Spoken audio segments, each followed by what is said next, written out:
Hi, everyone. Welcome to this episode of the Charity Charge Show. I'm your host, Stephen Garton. Today, I am honored to have Louie Wynn, who is the CEO of Say San Diego. Louie, thank you so much for being on this episode. Happy New Year, Steven. Thanks for having me. It's going to be fun chatting with you today. Yeah, awesome. And I know, before I hit record, it was my first time. I know you've met some other folks on my team, but we really hit it off. I really appreciate one, the shared background. We're both alums of Washington University in St. Louis. So Go Bears.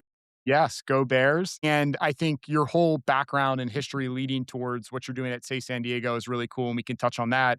But just to start off, I'm curious, can you tell us a little bit about the organization Say San Diego and the work you're doing? Absolutely. San Diego is a very proud organization. It's been around since 1971. Started out with one employee. We now have over 500 employees. We work with close to 45,000 San Diegans a year, positively impacting their lives. There's a stadium here in San Diego called Snapdragon where our professional soccer team plays.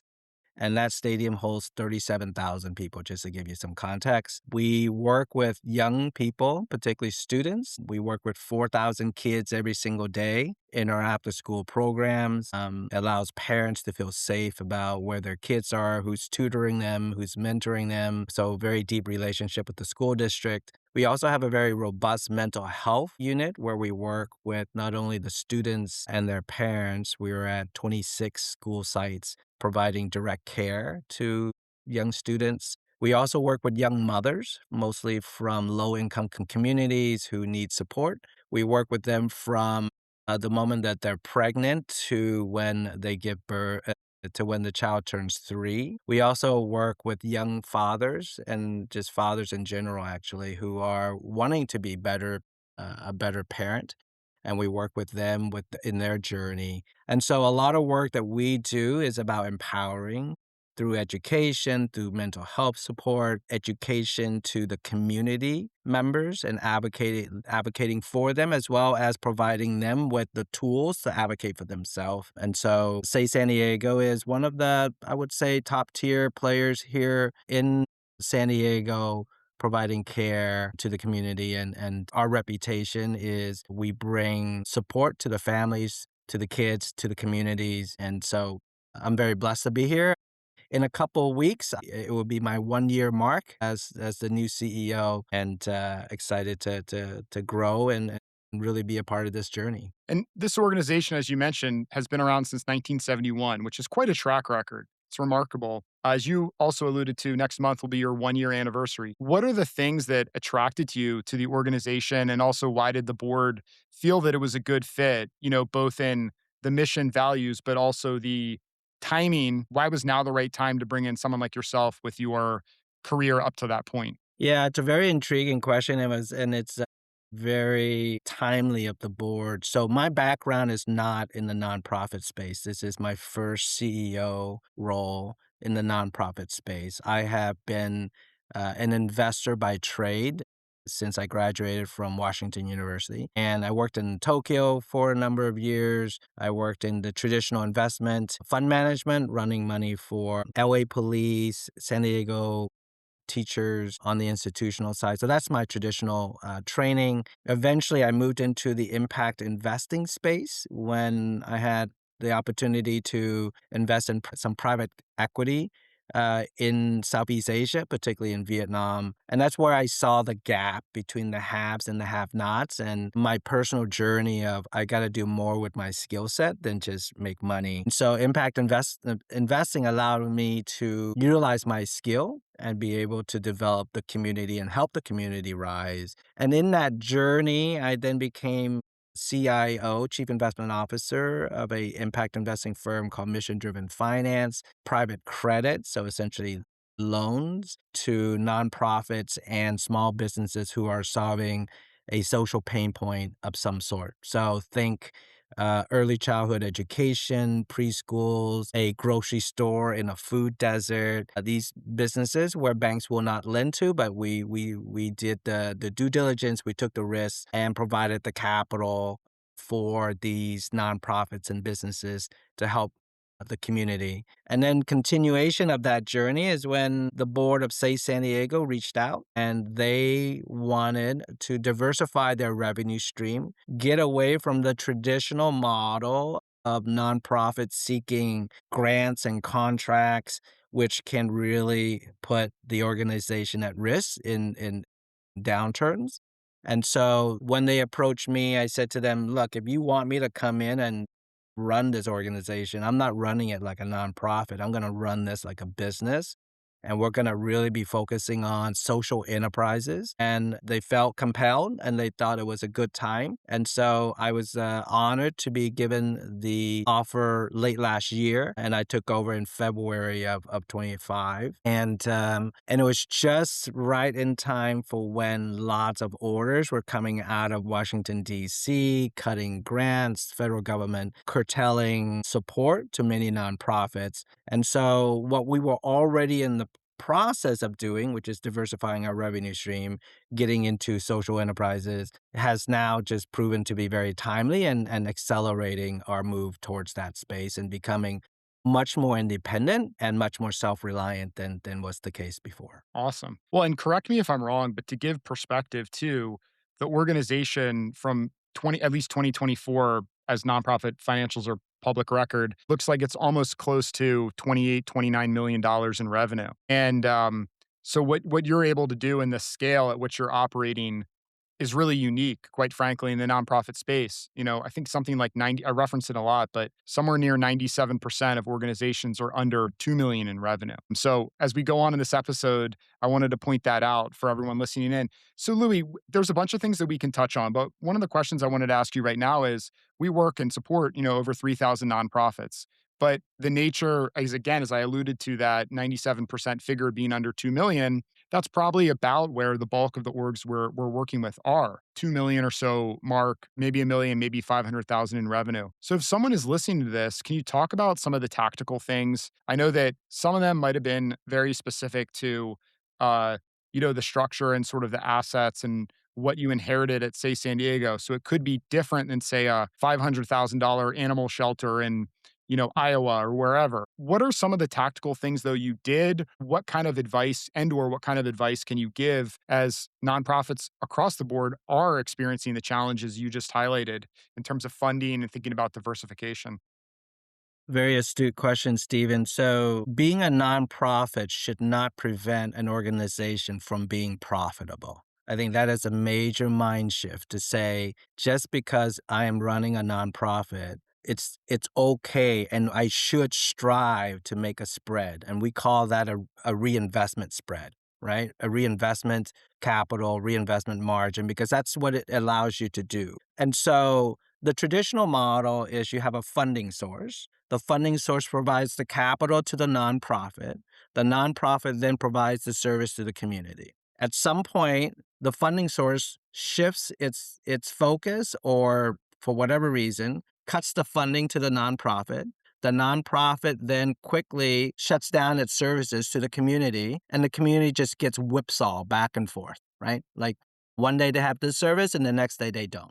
And so, where I would love to take, say, San Diego, is that we act as a buffer, where we are not allowing the decisions of the funders to whipsaw the community. And for us to get to that point, we need to have unrestricted capital. We need to have capital that we have absolute control over so that when the funding gets cut to a program and we say, hey, this program is so important to the community, and we believe that there are other viable sources of capital that we can go get, we're going to be able to self-fund this for 6, 8, 9 months, maybe a year, so that the community doesn't get whipsawed around. And so to get to that point, you have to think about how do I build up my unrestricted capital? And one of the first thing to do is taking a look at the assets that you already have on your balance sheet. Oftentimes you have nonprofits who are holding on to what I call stranded assets, real estates that they're gonna bill on 10 years from now.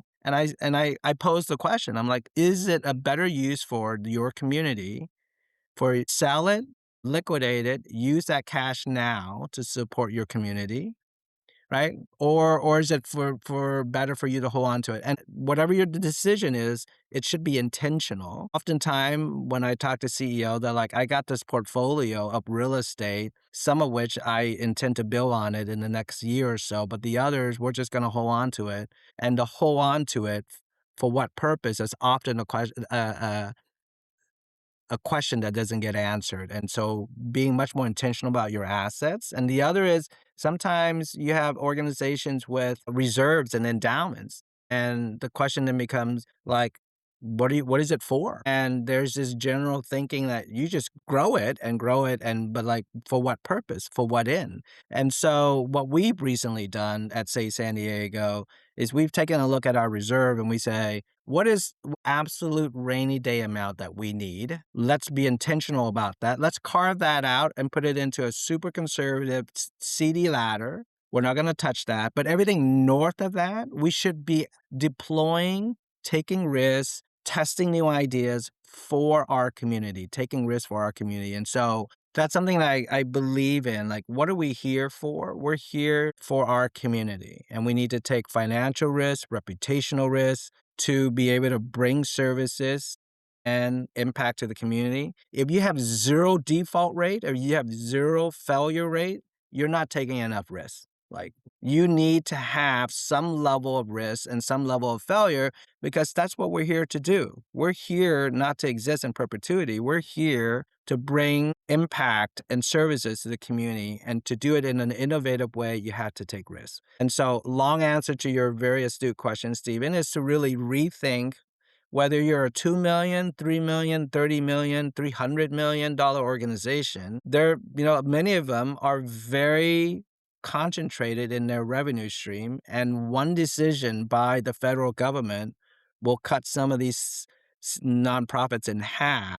And to think about how do you diversify away and it's okay to be profitable. And this is going back to generating unrestricted capital. We're not only $30 million, but Stephen, many of our years, we actually register a positive spread. We actually are profitable most of the years because we are very conscious about bringing in concepts and ideas that generate sustainability and unrestricted. That's awesome. I'm aligned with you, and that's been the theme that's come up on some of the recent episodes and other leaders that I've been able to interview. One of the concepts that was shared with me more recently, and I don't know if you're familiar with it, but is the ACE Act, which is Accelerating Charitable Efforts Act. And the whole idea is getting this money a higher percentage every year out of DAFs and private foundations. Right now, it's at 5%, the average of the assets, it's 5% a year, but based on the average of the 3 years. And what's the point of just stockpiling all that cash when the need is right now? So I really appreciate you having that perspective. Yeah, and I'm curious if you have any more comments on that. Yeah, I am, in addition to being CEO at Say San Diego, I'm also on the board of the California Endowment, which is a $4 billion endowment, one of the largest health related endowments in the state and in the country. And we have, as a board, approved to move our annual deployment from 5 to 10% for the next several Wow, years. it's And amazing. so we are leaning into exactly what you're saying, Stephen. At the same time, exactly the same argument where we talk about endowments and foundation and DAS putting more money out, CEOs of nonprofits should be under the same pressure to better utilize their assets for the purpose of the community. So on one hand, we're asking the Irvine Foundation and the Prebis Foundation in San Diego to put more money out, which they should. I totally agree with that. At the same time, we should be asking CEOs of nonprofits of like, are you optimizing your balance sheet? Like, what do you really need all that reserves? Do you really need all that real estate on your balance sheet? And be intentional about the now, the need, and the fires that we are fighting in our community. And I'll get off my soapbox here in a bit, but I feel like there are times where we feel like we're this citadel that sits up on the hill while the surrounding areas are on fire.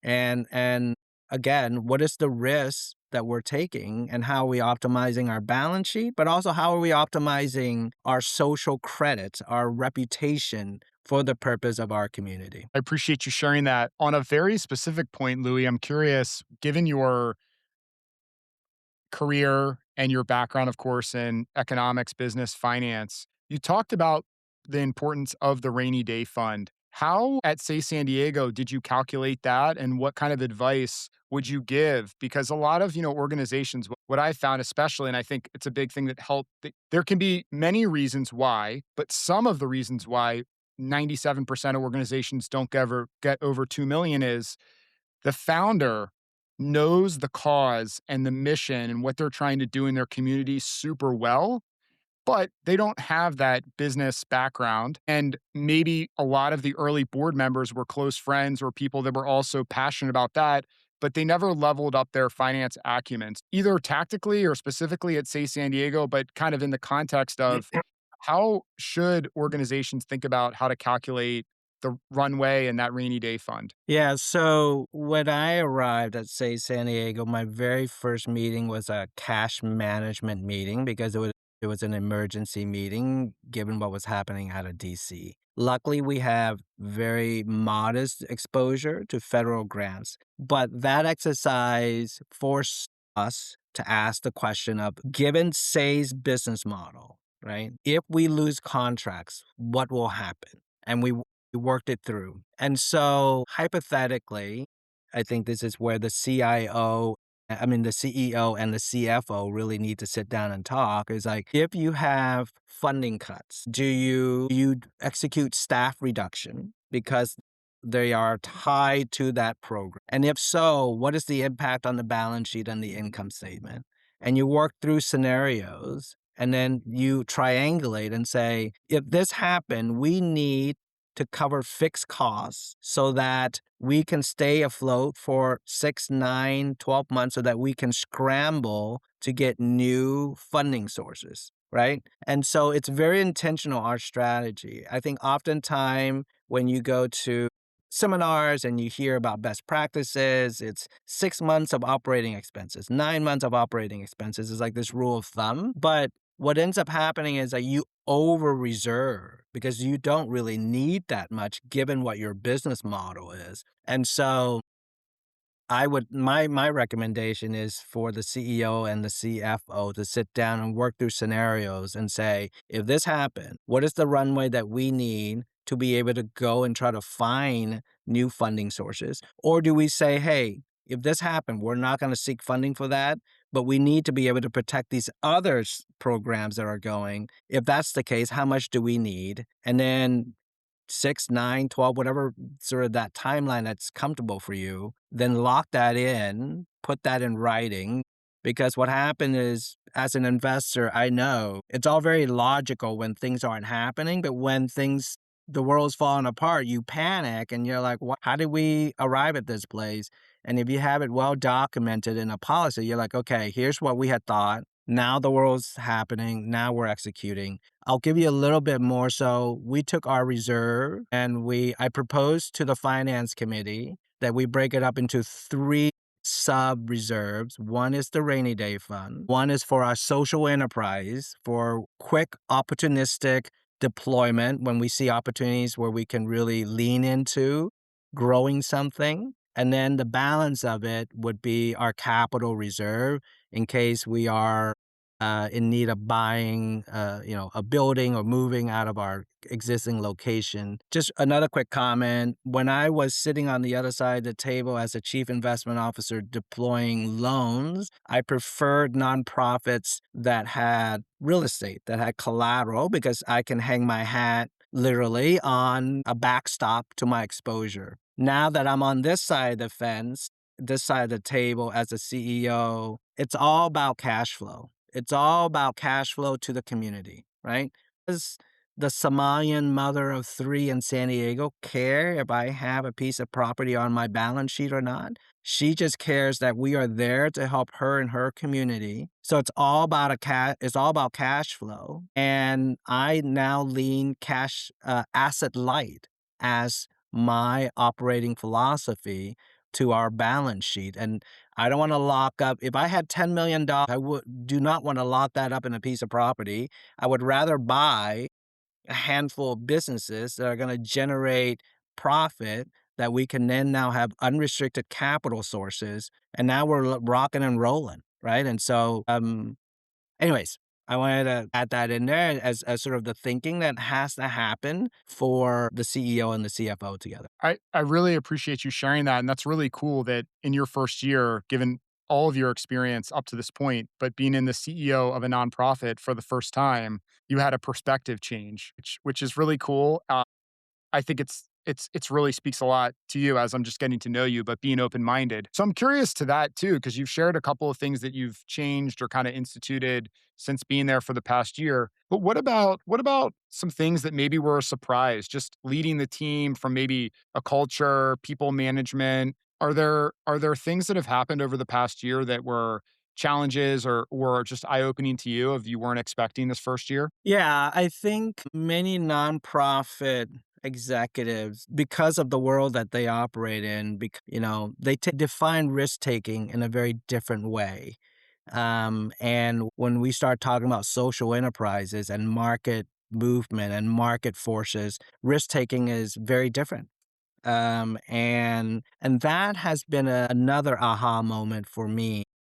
And when I use the term risk taking, I'm sort of been in the investment space for decades now, I'm very comfortable with taking on risks. If we do our due diligence, we do our homework, and we go into a transaction, we have some control about the outcome, but the reality of it is that there's just so many factors, but we got to really focus on doing our homework. And then if we do that, I'm pretty comfortable taking risks. And that is very new to many nonprofit executives. Nonprofit executives take lots of risks, but it's a very different type of risk. And so that's something that I have learned about that sort of version of risk. And then sharing with the team what this new version of investment risk looks like and how we go about mitigating it. And I think it's I knew that that was going to be a little bit of the journey, but it is a lot more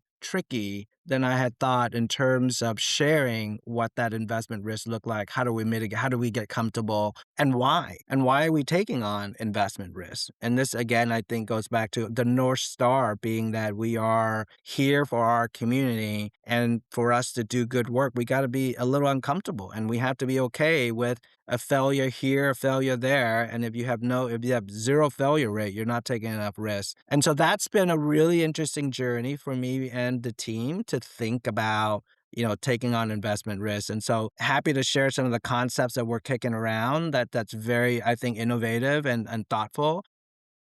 Please do. And, but Yeah, please go yeah, deeper. so we work a lot with young people.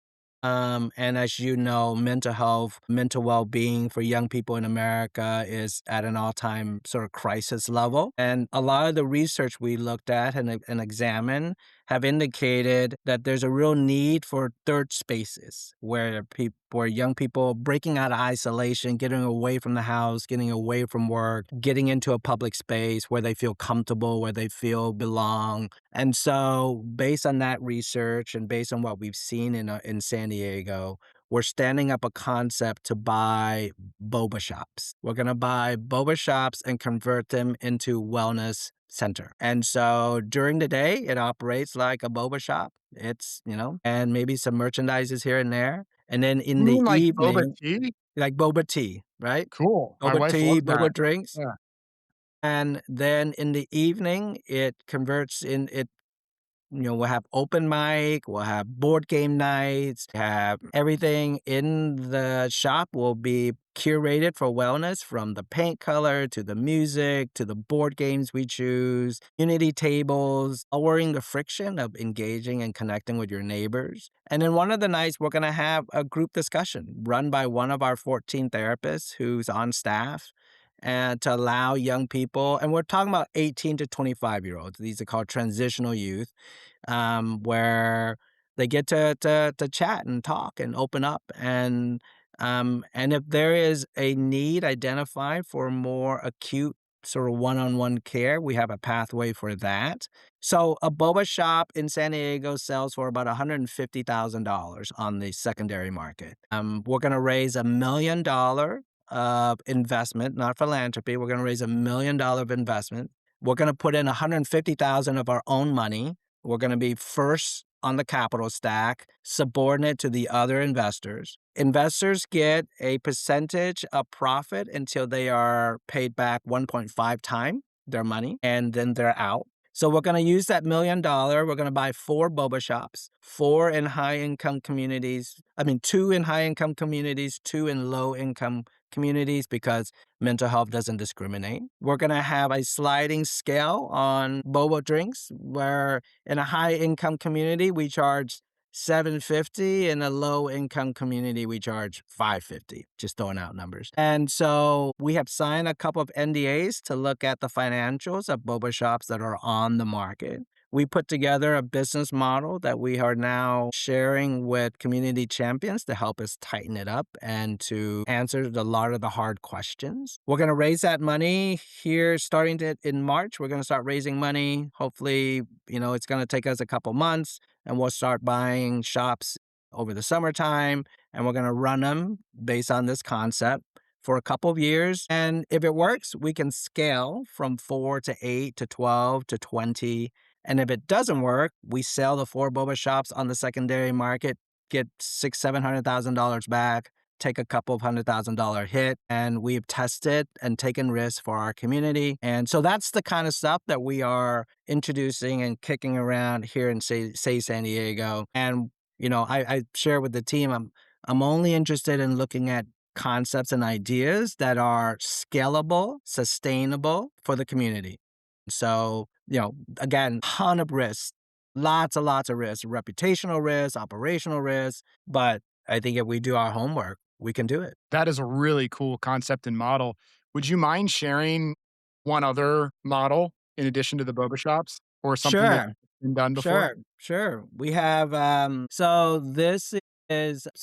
this might be unique to California, but I don't so cannabis is now legal, right, for recreational use. And oftentimes people would buy cannabis and leave it laying around, and kids get to it, pets get to it. And so a couple years ago, we were engaged by an organization to come up with a program to help people take better care of their supply. So it's called Stash Your Stash was the name of the program. And some really cool designs were made into stickers, and then people would take these stickers and they would put it in their homes. And so it reminds them. And the uptick and the uptake was quite dramatic. People really enjoy and like what we did and like the design. So we're in the process of filing copyrights on those designs, copyrights on the program details. And once that's put together, we can take that national. So any organization from Tulsa, Oklahoma to Austin, Texas, who are like, hey, you know what? This really makes sense for us to introduce this into our community. Then we have this licensing program where they can, use our IP. And so now this becomes an IP play that's national and goes beyond, say, San Diego. And that's another social enterprise, another concept that we're fleshing out. That's awesome. Thanks for sharing it. And I love hearing about innovative ideas and the ways that you're really reimagining philanthropy, which is really Yeah. important. Yeah. I mean, As we started the episode, of course, about thinking about getting out of just the traditional ways that an organization might be funded. yeah, so I came to the US as a refugee, grew up in Tulsa, Oklahoma, and I was blessed to be surrounded by really amazing organization, our families around amazing organization who supported us and provided us with opportunities. And then, I didn't know the term impact investing. I didn't know the term social enterprises at the time, but I can recognize when an organization is being sort of entrepreneurial to kind of push the boundaries. And then as I sort of moved up the ranks in the investment space, it kept nagging at me in the back of my head of like, There's got to be more that can be done with bringing over best practices from the investment space into the traditional nonprofit space. And so I'm blessed to be in this position where we can really test out many of these concepts. And I think there's hunger for it. Donors, investors, foundations, they are open and want to try something different. And I want, say, San Diego, my goal is to make, say, San Diego be known as a highly innovative, highly thoughtful organization where people who have concepts and ideas come here to get it worked out and incubate and really take it to the world. Louie, I'm on your website right now, saysandiego.org, saysandiego.org. So I imagine that if people are listening to this episode and are interested in getting involved or being an investor, that might be where they go. Or is there anything else you'd like to tell people to That's get a involved? great place. They can also connect with me via LinkedIn, and love to continue to start the conversation. Mental health is a big focus of our organization this year. The boba shop concept we are fine tuning. The other concept that we're putting together that we're launch in November. It's called the Wellspring Initiative. And so here in San Diego, we're at 26 school sites providing direct mental health care for young people. And the school district, amazingly, they pay for 8 to 10 sessions of these young people. The reality is many of these young students need more like 20 sessions. Right. And so young Bobby is doing great in school. Something happens at home, something happens in his community. He starts suffering, he starts acting up.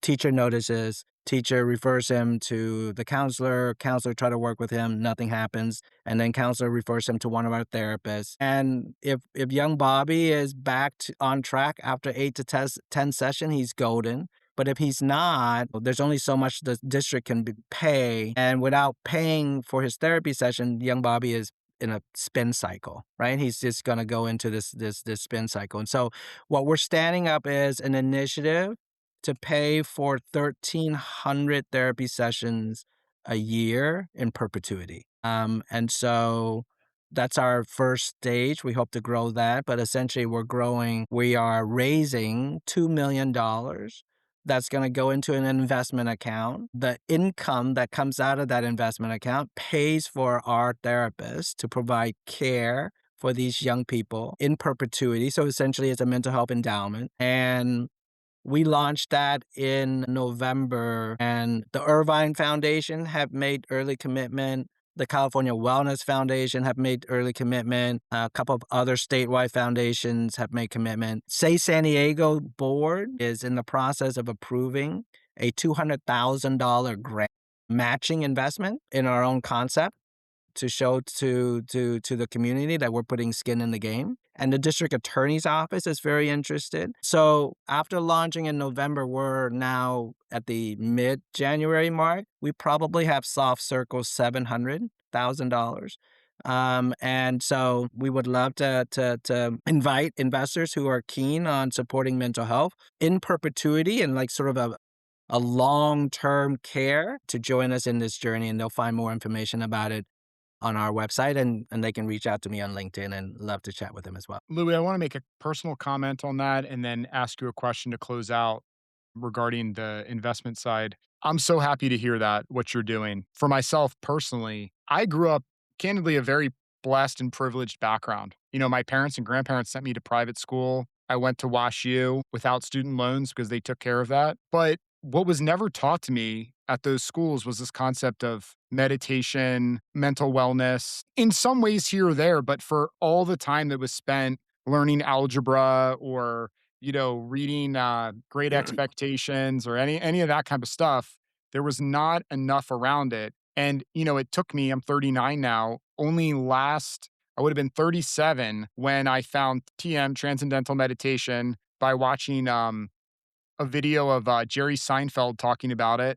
And, I started researching it and realizing, and they're a nonprofit themselves, tm.org. And I found a local instructor and I went and my wife went and it was life changing. And I've sent all my employees through it as well. So I just want to commend you and let you know this is so important. And there are such basic things that still as a society, at least in America, that we focus on the three R's, you know, whatever they say, like reading, writing, arithmetic, but we do not put enough around teaching youth around for everyone as well, but just kind of the basic things around education of mental well-being and that there are tools out there. I mean, that's what TM has really taught me. To close the episode, Louis, I wanted to ask you, I'm familiar a bit of some of the stuff I've done, you know, outside of charity charge, just with like accreditation when I've invested in private equity funds and other things. But what does it look like if someone's interested in investing in this? Can anyone who has the capital do it, or do they need to have some sort of accreditation to, say, for example, invest in this Wellspring initiative? Yeah, so the Wellspring Initiative is a donation, right? So they would it would be a contribution and it would go into our endowment essentially, and then it's designed to use the income to support our therapists. The boba concept, stash or stash, some other concepts that we are standing up, they do need to be an accredited investor. If they want to be an investor, they certainly can just say, "Hey, I want to donate. I'm not looking for a return."